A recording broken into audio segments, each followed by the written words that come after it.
ক্রাচে ভর করে এক পায়ে হাঁটেন সত্তরূর্ধ্ব মোতালেব হোসেন। 4 বছর আগে তার পা হারানোর কথা মনে হলেই শিউরে ওঠেন তিনি। 2020 সালের 3 নভেম্বর মানিক বাহিনীর লোকজন রংপুরের বদরগঞ্জ পৌরসভার বালুয়াভাটা এলাকায় দিনে দুপুরে তাকে এলোপাতাড়ি কুপিয়ে আহত করেন। রংপুর মেডিকেল কলেজ হাসপাতালে চিকিৎসার সময় তার ডান পায়ের হাঁটুর উপর থেকে কেটে ফেলতে হয়। দেখতেছি মারতেছে, দেখতে মাইল গায়ে ফেলতেছে, তাও দেখতেছি, কিন্তু এক কথা মানে চিল্লিতে জমা মানে স্তব্ধ হয়ে গেছে, কিন্তু ওরা কি বলতেছে শুনতেছে। তো এই লাঠি আছে, লাঠিটা ওরা বাম্পার দিয়ে তুলিতে দইতে এখানে 4 পাশে বাড়ি হয়েছে। এটা তো ওরা নামি গেছিল, আর এটা তো হাত দিছিল না, এটা তো এখন সোজা হয় না। এই যে শহীদুল হক ওরফে মানিক কালুপাড়া ইউনিয়ন পরিষদের চেয়ারম্যান। তার নামেই গড়ে উঠেছে মানিক বাহিনী।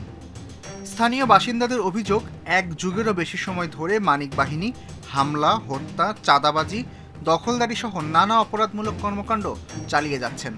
বদরগঞ্জের বিভিন্ন শ্রেণী পেশার মানুষেরা জানায় সেসব অপকর্মের তথ্য।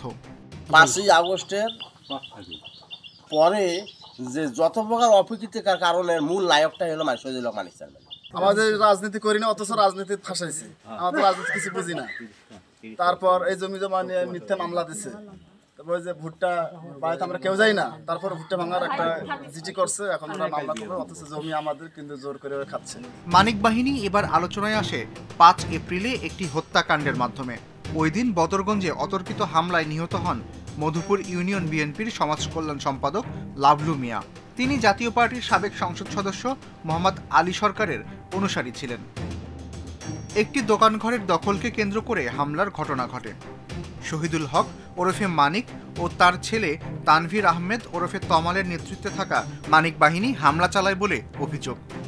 লাভলু হত্যাকাণ্ডের ঘটনায় বদরগঞ্জ থানায় 2টি মামলা করা হয়েছে। 2 মামলাতেই বাবা ছেলে আসামি। তারা বর্তমানে আত্মগোপনে আছেন। এই জায়গার মালিক আমি, ক্রয় সূত্রে এই জায়গার মালিক মানিক চেয়ারম্যানের ভাগনা রাহিদ সরকার জোরপূর্বক এই জায়গাটা বেদখল দেয় এবং 5 তারিখের পর রাতে অনেক লোকজন লাঠি সোটা ছোড়া বললাম নিয়ে আসিয়া আমাকে মাইক ধরে হুমকি দেয় এবং এই জায়গা বেদখল দেয়। মানিক প্রথম আলোচনায় আসেন 2013 সালে। সেবার ইউনিয়ন পরিষদ নির্বাচনে তার বিপক্ষে কাজ করায় কালুপাড়ার বৈরামপুরের আমজাদ হোসেন ও সহিরুল ইসলামকে সালিশ বসিয়ে বেধড়ক পেটান। গরু চুরির অভিযোগে বহু মানুষের সামনে তাদের নির্যাতন করা হয়। কারণ আমি এলাকায় সবাই জানে যে আমি ভালো না খারাপ, আর যার সাথে আমার গন্ডগোল মানিক চেয়ারম্যান একজন মনে এক কথা ঈশ্বর সিদ্ধের ছোটো ভাই, এরকম পরিস্থিতি। লাস্টে মনে করেন মামলা, ও আমার 3টে মামলা লাগাই দিয়েছিল, মিথ্যে মামলা। আবার ওই মামলা লাগার পর ওই মামলাগুলো আমার খারিজ হয়ে গেল। খারিজ হওয়ার পরে আমার মামলা তো নিয়ে সাসপেন্ড ছিল 3 মাস। আমার নিরাপত্তার জন্য বাংলাদেশ সরকার 90 দিন পুলিশ সিকিউরিটি গার্ড দিয়েছে আমার যান রক্ষা করার জন্য। ইউপি নির্বাচনে মানিকের পক্ষে কাজ না করায় কালুপাড়া ইউনিয়নের অন্তত 15 জনকে নির্যাতনের শিকার হতে হয়েছে। মানিকের ভয়ে তাদের বেশিরভাগ আইনের আশ্রয় নেননি। আইনি ব্যবস্থা নিলে কেউ কেউ উল্টো নির্যাতনের শিকার হয়েছেন। বিভিন্ন উন্নয়ন প্রকল্পের কাজ নিয়ে মানিকের সঙ্গে দ্বন্দ্ব হয় দিনাজপুরের বিরামপুর উপজেলা নির্বাহী কর্মকর্তার কার্যালয়ের আব্দুল মজিদের সঙ্গে। 2022 সালের 28 মে মজিদকে তুলে নিয়ে নির্যাতন করা হয়। পরে মজিদের মৃত্যু হয়। এ ঘটনায় মজিদের স্ত্রী বিলকিস বেগম মানিকের নামে বদরগঞ্জ থানায় হত্যা মামলা করেন।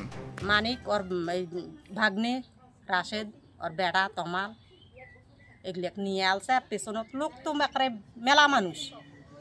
তারপরে এগুলো মারি থুয়ে চলে গেছে। যাওয়ার পর রাত্রে কি আবার বাড়ি লুটতারাজ করার জন্য আসবে। লুটতারাজ করার পুরুষ মানুষের সাথে সবাই পালাইছি।